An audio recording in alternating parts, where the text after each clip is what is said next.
2007 was a bad year in Afghanistan. Thousands of people were killed, including 30 Canadian soldiers. Hundreds of Afghan police died, 16 just last Saturday during an attack in Helmand province. Large parts of the country remain largely outside of government control. NATO forces have been battling increasingly aggressive Taliban guerrillas, with some success. But as you'll see in my special report, the mission is overstretched, unable even to guard key roads, to the point some ask if it's mission impossible. NATO's problems in Afghanistan begin with a basic fact. This is a very long way from its home, the European heartland. It has never ventured this far afield before. And Afghanistan is vast, as large as Saskatchewan, twice the size of Germany, with a rugged geography that dwarfs military efforts of any size and that seems to mock military planning. Essentially, Afghanistan is a country with a huge mass of mountains smack in the middle, and around it is a flatter area. It's really a geographical phenomenon that the fastest way to get around the country is in a circle, but the only main road in the country is the ring road. Hugh Graham is a political writer who has made a special study of conflicts and geography in Afghanistan. The war has been fought almost exclusively along that road and along the Taliban supply trails that cross the road or lead to the road. So, understanding the fragile reality of this ring road is essential to grasping NATO's challenge. Largely skirting the central mountains, it holds the country together. If the Taliban can block this road, they can slice the country into parts. NATO knows that the road is the lifeline to the country. The interesting thing is, they talk about the schools and wells and, you know, in impressive numbers, but they never talk about the road. They don't talk about the road, as far as I can tell, because the road is the Achilles heel of Afghanistan, and it's the Achilles heel of NATO, and they can't really hold it. Why can't they hold it? Because they don't have the numbers of troops. Simple lack of numbers is a core NATO weakness. It's worth emphasizing this is actually a rather small counterinsurgency war over a massive area, in which neither side has enough fighters to fully achieve its objective. NATO commands the International Security Assistance Force, ISAF, which has only 41,000 troops, the largest contingent of these American. A separate force of 7,000 U.S. troops under the banner Operation Enduring Freedom also operate there. As for the Afghan army, only about 20,000 of its soldiers are yet considered reliable. So there's only 68,000 to fight Taliban and Al-Qaeda, not half of what commanders would normally consider adequate. On the other hand, the Taliban fields only a very small guerrilla force, estimated between 15 to 20,000. They only seem larger because of their mobility. The weakness of NATO ensures the Taliban can create havoc with explosive devices and ambushes almost at will along the largely unguarded roads. This year, the number of Taliban attacks have quadrupled, over 600 roadside bombings. International relief supplies are so routinely ambushed and looted, relief officials warn of a humanitarian crisis this winter because of failing security. We know from our own experience, the places where we have historically worked, we are having to be a lot more careful than we were in the past. Kevin McCord heads CARE Canada, which has been active on the ground in Afghanistan for 3 decades. So there really is a substantial amount of the country, maybe up to a quarter of the country, that is in this in-between context of maybe having government control during the day, but say Taliban control at night. We should be expanding our programs in Afghanistan, and we find that, in fact, at the moment we're actually starting to contract in some key areas.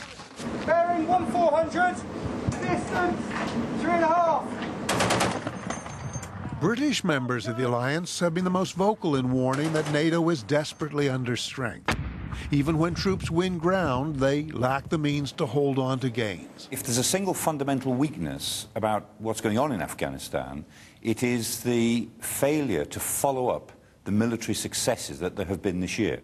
In London, Michael Clark is one of the most sought-after defense experts. He believes NATO is so weak it has seen years of effort wasted. In 2007, we have got back to the situation we were in 2002. So we are back to square one. We've got yet to get to square 10, and for that we need more resources and more time.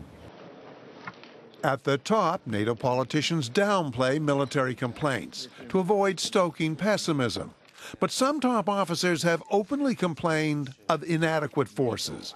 And I think the fact that some of them have gone so public, certainly in the United Kingdom, about it, is partly a symptom of the frustration they feel that the mission is not properly specified and, in a way, at NATO level, is not really properly resourced.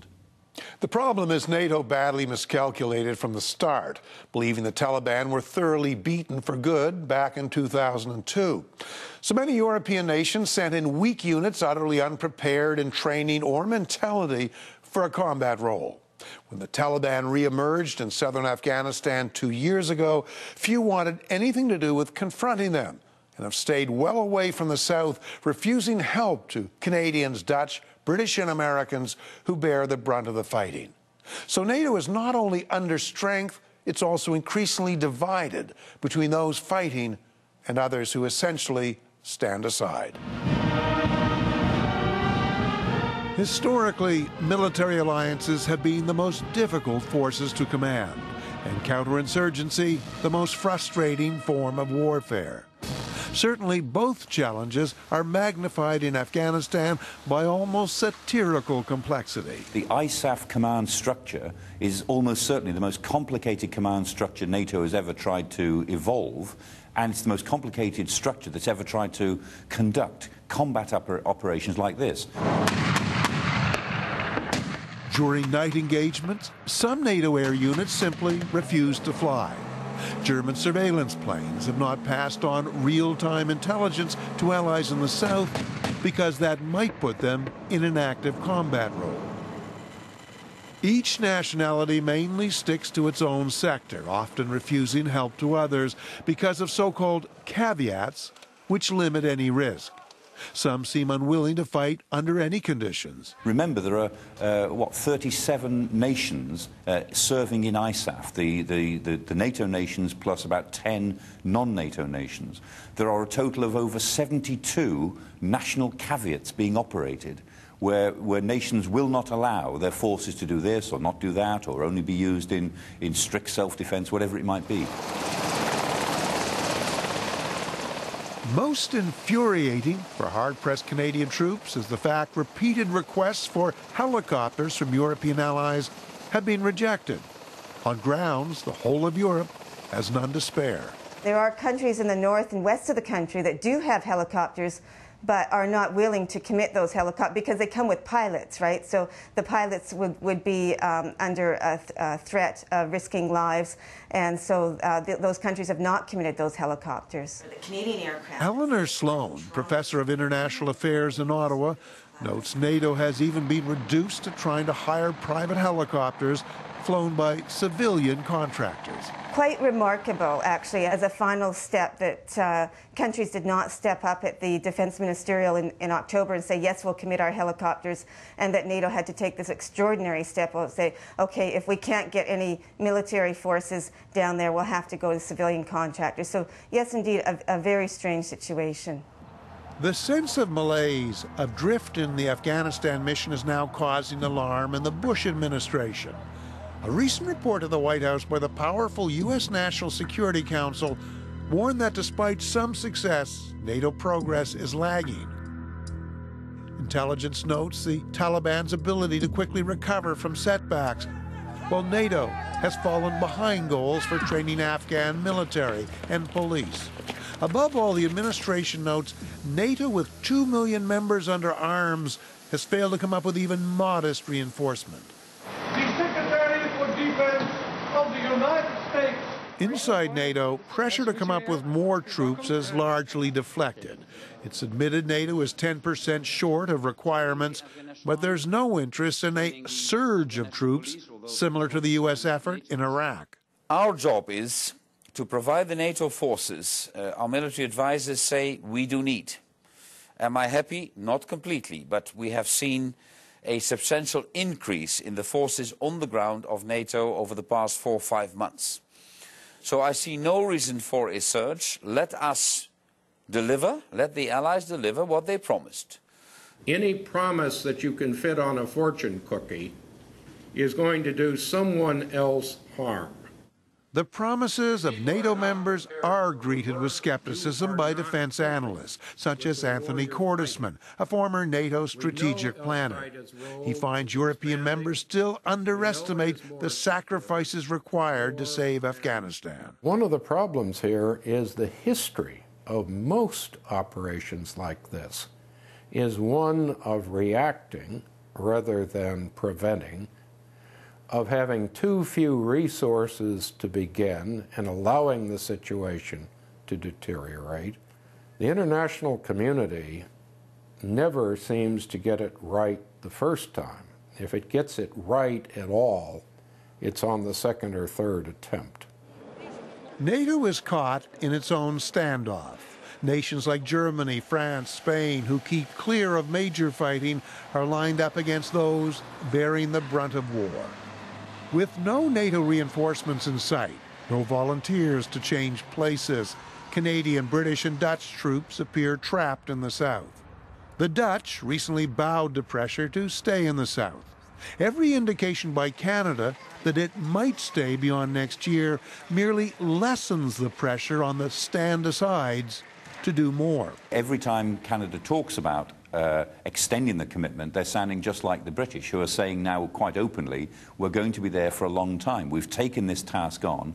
We've got to try to see it through. But the more we say that, which after all is only as it were, an honest statement of the fact, the more we undercut our bargaining position with our other NATO allies.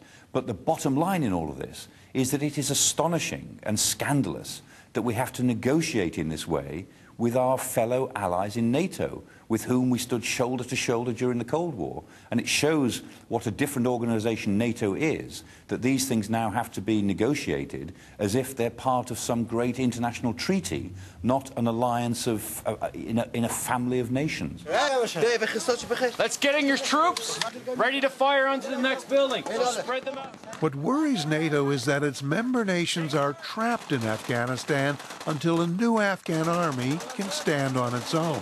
Commanders insist that will take a decade or more. An army is what's required to help them keep their security. So that's a longer-term project. It's going to take, 10 years or so just to work through and build an army to whatever the final number is that Afghanistan will have, and make them professional and set them up so that they can continue as an army and meet their security demands here. But will NATO really bear the burden for years more, when even now many of its members are unwilling to put up sufficient forces to guarantee even basic security, such as protecting that main road? It's because that we don't want to pay for the scale of engagement necessary, and it's because we don't want to go in with overwhelming force that we can't hold the ring road. Historically, Afghanistan is the great breaker of armies. Could it also break NATO? That's no longer idle speculation. Will there be any credibility for NATO to carry out missions anywhere else in the world to stabilize areas that pose security risks and threats to the members? There won't be if Afghanistan ends up being a failed mission. And I think that that's perhaps what the Allies are starting to recognize. NATO has overcome many tense divisions and challenges before Afghanistan. Optimists believe there's every chance it will again prove its worth and cohesion to the world. But that may now depend on its ability to get those who stand by, to join in the uneven struggle to keep open a singular road in a very large land.